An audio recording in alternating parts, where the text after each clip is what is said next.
All right, here we go. Good week of preparation here. Looking forward to putting a cap on it here today and go ahead and open it up from there. Well, was talking yesterday, we were asking about the first Lions game.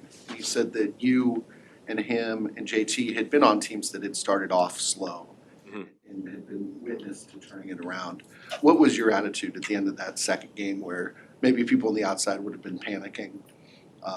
And that, you'd been part of teams that had started off slow and turned it around. Yeah, no, I think the message after that game was how much we as a coaching staff believed in the guys in that room, and it's one thing to say that, and particularly after a game like that where you feel a little bit of despair, potentially, and yet I think the coaching staff, we felt that way though. We felt strongly about those guys. We've seen them go to work through the springtime and all of camp.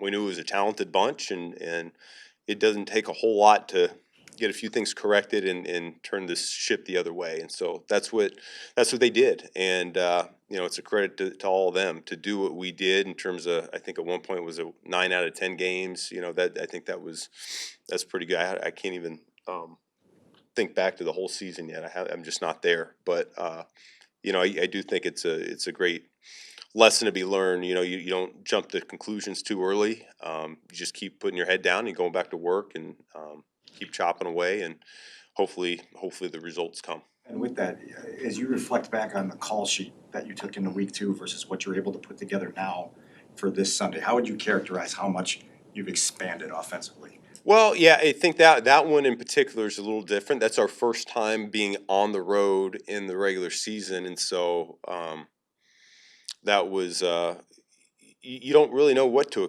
expect. You don't know the limits yet of how much is too much and things of that nature. And so we were still plagued at that point with a lot of pre-snap issues. I think we've cleaned those up to a degree. They still pop up every now and then, but I think from a shift in motion standpoint, I mean, we're able to do so much more now. I think our quarterback has a lot to do with that. I mean, he's grown immensely in terms of what he can handle.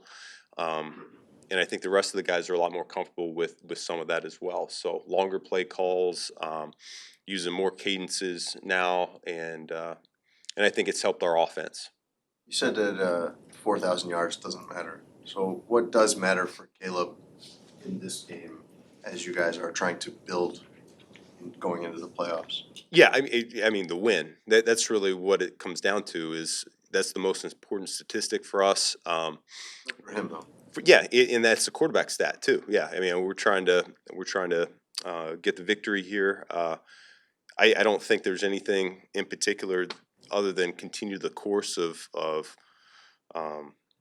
operating our offense, taking what the defense has given us.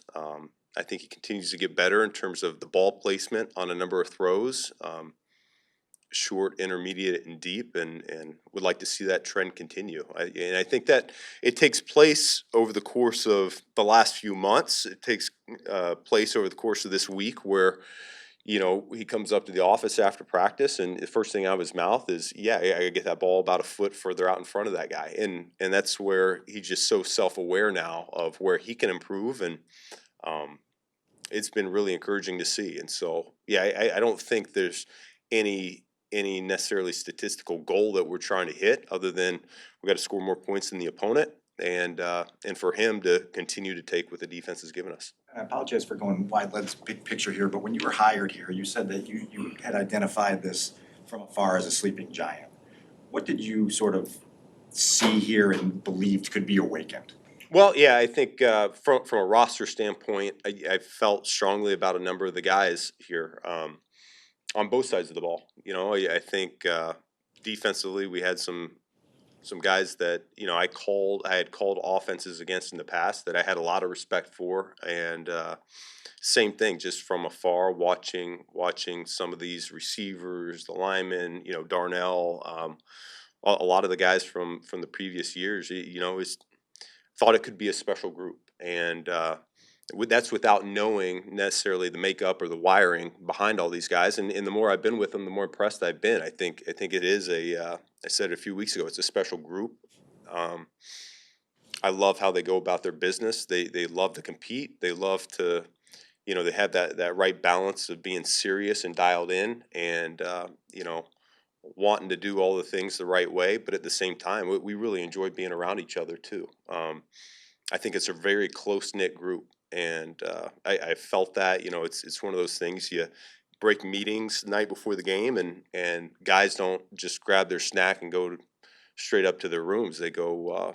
They sit down there in the meal room and they enjoy spending time together. And I think that's really the cool thing about this particular team, that I didn't know when I took the job, but to see that come to light, I think that's pretty cool. And we saw Daniel Hardy get his first offensive snap. Curious the genesis of that. Yeah, it was well. The intent was to get him isolated on a mic and give him an opportunity to set the tone for us. Play didn't quite work out that way, and yet it resulted in a touchdown. So might see a little bit more Hardy going forward. But what do you like about St. Brown, or what did you like about St. Brown when you were there, and what jumps out at you about it? Uh, you could go on and on about that player. He brings so many unique qualities to the table, and I've been around a number of good ones. I feel like in the NFL and in college too. I always said for the longest time, when I was at Boston College, Luke Kuechly was probably the most phenomenal football player I'd ever been around. Just instinctual and all that. I think St. Brown probably tops that list right now. He's just from a standpoint of as a receiver, strong, quick, fantastic hands. One of the most tremendous work ethics that I've ever been around. Extremely tough. Willing to do whatever it takes for the team. Immense competitor, and I think that shows up when you watch him this season. He gets hurt, and there's seasons on the line almost, and at the end of the year there, and he's willing himself to play in the next game, and to me that's inspiring. To watch him do stuff like that, and I think I can't say enough good things about him as a person and him as a player. I think that's the ultimate compliment. It wouldn't surprise you if he goes Sunday then. Yeah, I think I would think he would be playing this week. And a lot of your players have praised your ability to elevate the expectation and then also just make it very crystal clear on what that is. How do you think you've been able to get that done for this group? Yeah, I don't know. I don't know. His communication style, I'm somewhat direct. Yeah, I don't. I think just kind of my personality is keep the main thing and be crystal clear and not a whole lot of gray. So yeah, I don't know if there's more than that.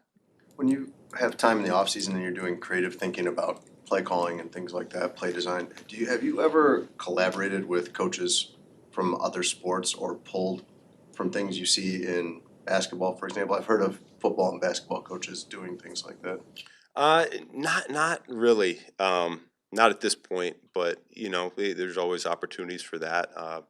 We had some members of the Spurs come through. I think it was the NBA Combine was here last year, so I got to meet their head coach, but there wasn't a whole lot of dialogue just in regards to schematics or anything like that. But I think there are a lot of carryovers between those two sports. I agree with that, but I haven't done that myself. You have friends that coach in other sports?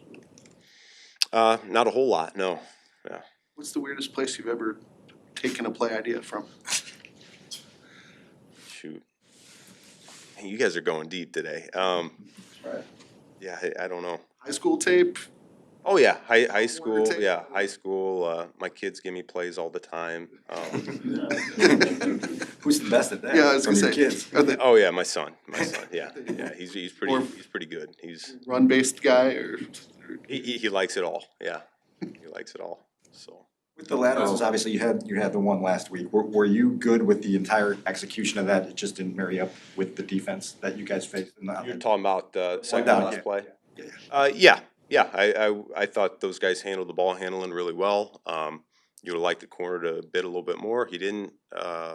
At the end of the day, though, you're thinking that ball's going to score. The intent's to get it outside of the numbers, in which case you're close to the sideline. We can get it out of bounds if we're not scoring. Worst case scenario is what happened. The clock was running, and I had hoped that we would clock it. Our operation would be a little bit quicker to where we would have 2 plays instead of just the 1 left. But in terms of the execution of the actual play, guys did a solid job. Thank you.